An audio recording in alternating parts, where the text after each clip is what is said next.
judgment on each other. Yeah, that's the right point. And, I mean, Holiday is somebody that I've got mixed feelings about. I think he's a great marketer, but I think, I mean, he's one of the people who sells challenge coins and makes a ton of money off of telling people this is going to be particularly helpful for you. And I think that's just kind of fostering a, you know, obsession with externals, what the Stoics would say. And I think he understands Marcus quite well because he talks about him a lot. I'm not convinced that he's really spent a lot of time more deeply studying Stoic philosophy. And I mean, now there is a point to what you're saying, though. So it is one of those cases where somebody is partly right and partly wrong. Yes, you absolutely do need courage, or the other stuff isn't going to work, right? Musonius just pointed out in the case of women, and we could think about this in the case of men too. If you want to be temperate, and I think he's talking about sexuality there, if you want to actually be temperate and resist people trying to force you to have sex in circumstances that aren't good, or the temptation to go and pursue it, right? Somebody seducing you. You need endurance. You need to be able to say, no, this is a temptation, but I'm going to actually resist it.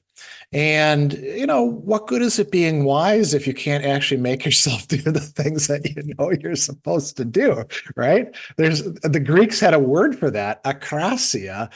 We translate that as weakness of will or failure of will or loss of control or lack of control. And it was a very common experience. And I think it's a common experience in our time too, right? And then justice. Okay, yeah, you do need courage in order to fulfill justice.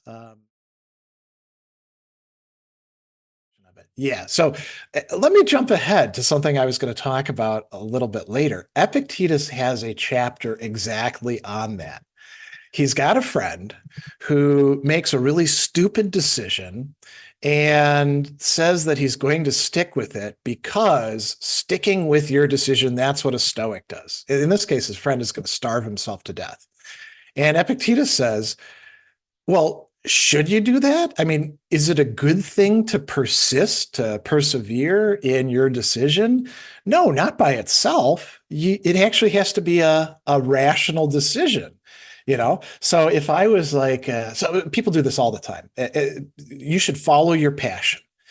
Well, maybe you shouldn't. I mean, if your passion is collecting jars of peanut butter from as many different companies as you possibly can, that strikes me as a pretty harmless one, right? But let's say you start doing it and it's harming your family because you're spending all your money on exotic peanut butters and not on your kids' education or keeping your car up or paying your mortgage or something.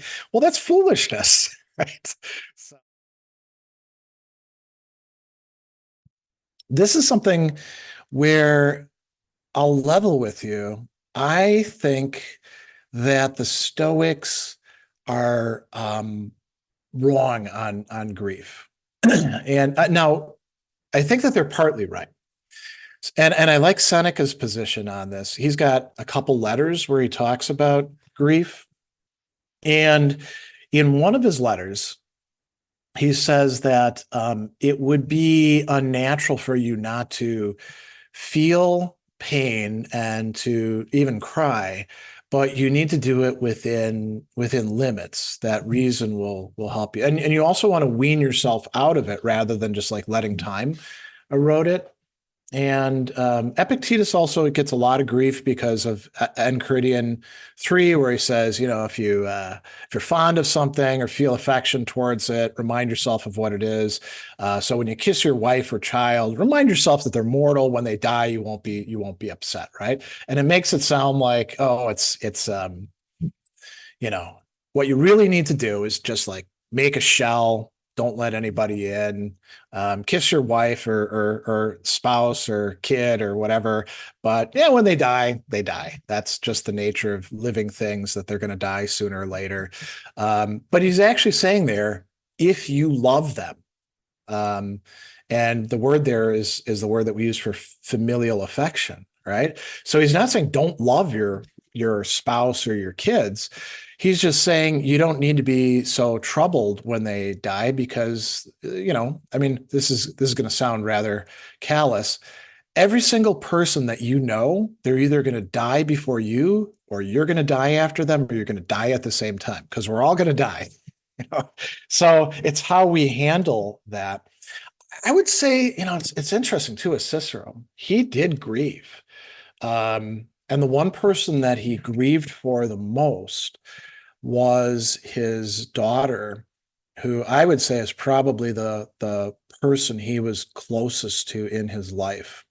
Um, and she apparently was quite brilliant, and he could have great conversations with her. And she died young, unfortunately. And he talks in other works about um, his writing is a way for him to put the grief aside. The grief over his daughter's death, the grief over being sidelined and seeing the Roman Republic go into tyranny.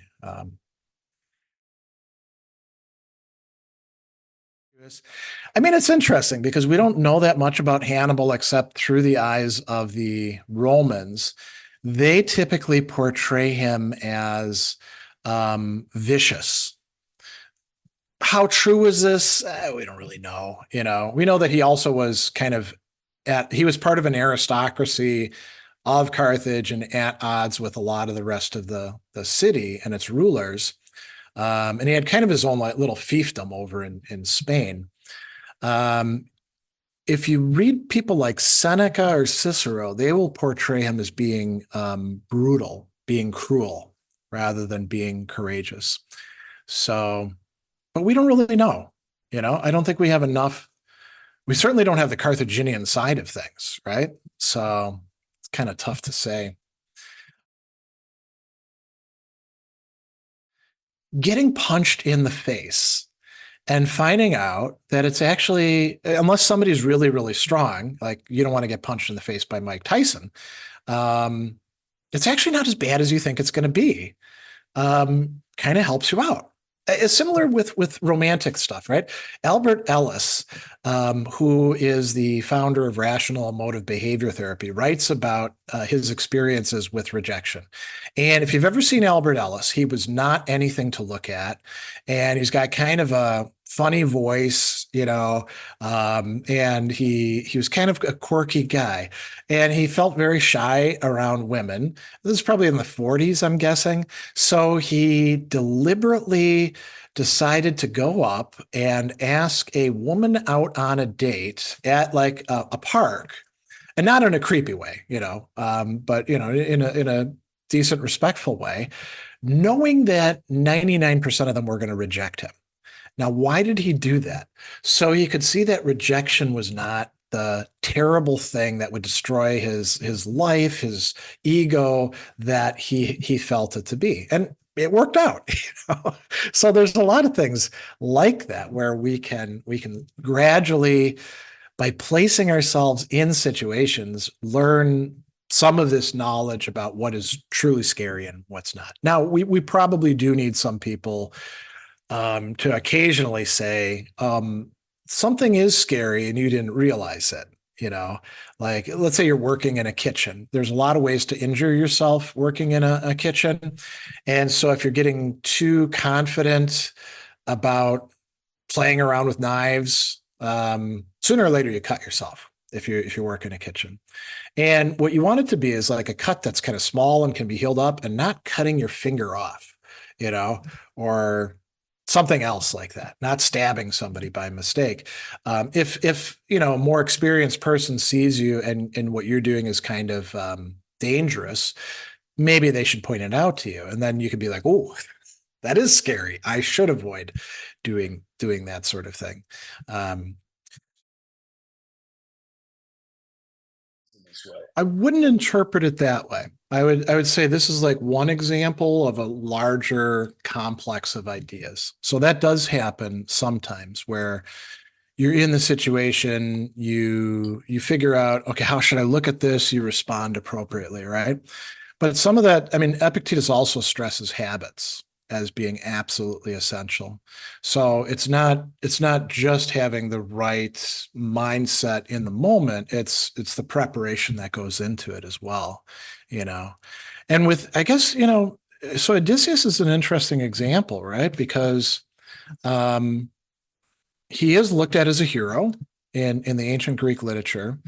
And if there's anybody that Stoic should probably be most attracted to from the Greek heroes, it probably would be him because he's, the smartest. Athena loves him. He's clever.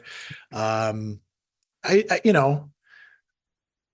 there is a mention of Ajax, and we'll come to this in a bit in Cicero's disputations with respect to courage and anger. But yeah, Odysseus seems to be like the best guy of that generation of heroes, which is interesting too, because you know who the hero is who's most loved by the cynics?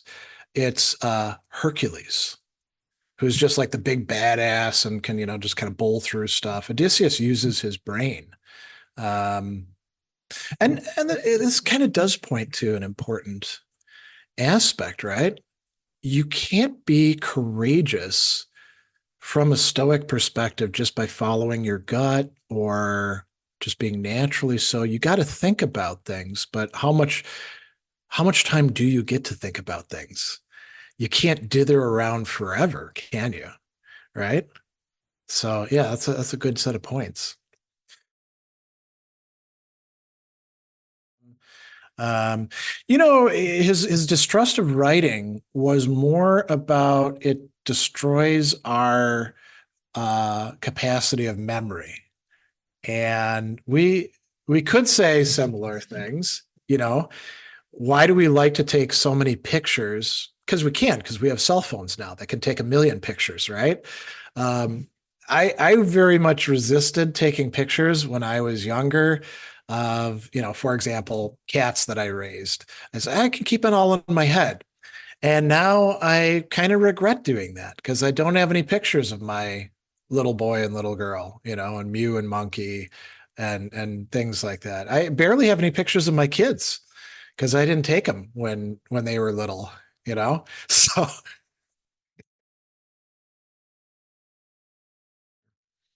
so yeah, they don't talk about that directly, but I guess you could say, where, oh, by AI. Yeah, okay. That would be, if we're going to be like, yeah, the AI is going to take over my moral life for me, that would be a problem, right? They'll just put a chip in the back of my head that'll make me into a good human being. That's probably not going to work either. I mean, the Stoics, I think, would say that we already do outsource a lot of our moral life by paying too close attention to what our culture tells us, right? They don't use that terminology, but how do we wind up finding ourselves screwed up and in need of moral instruction? That's a big part of it. We're not like born all screwed up. We get screwed up, you know? So digital sage bot. Yeah. I mean, maybe somebody will make a guru, right? A digital guru, and then people will be like, well, the AI must be smarter than us, so we better listen to it.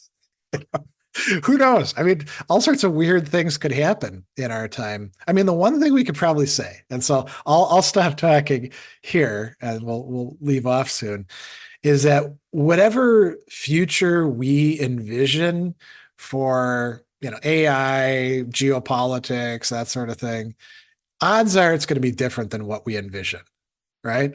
The one thing that we're really good at is not getting predictions right.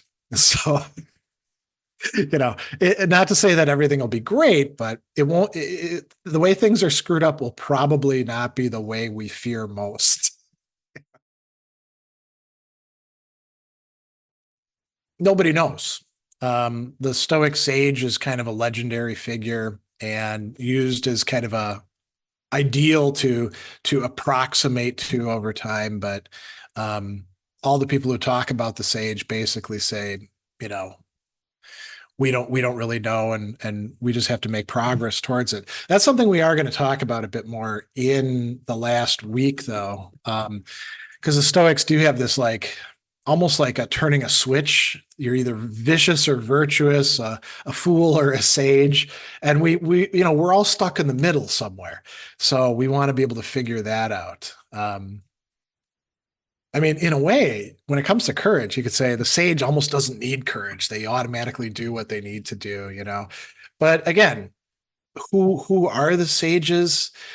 Maybe Cato was a sage. There's suggestions about it, but every one of the Stoic figures that we read will say, I'm not the sage. I'm still messed up. So